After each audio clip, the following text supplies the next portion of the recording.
Magandang araw, Nova Ecijanos. Ang paaralan ng Makatcatwit High School ay matatagpuan sa Barangay Makatcatwit, Gimban, Nueva Ecija.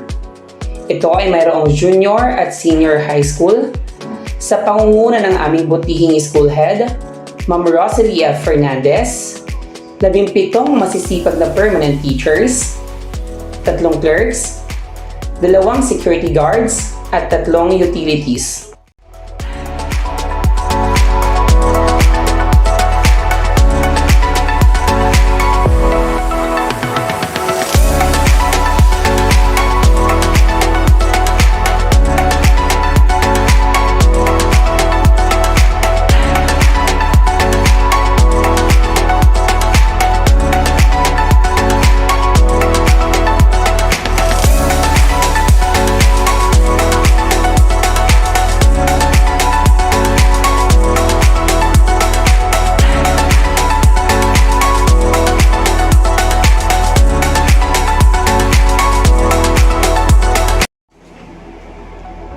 Ngayong taong panuroang 2023, 2024, ang aming paaralan ay mayroong 307 junior high school at 86 na senior high school na may kabuoang 373 mag-aaral.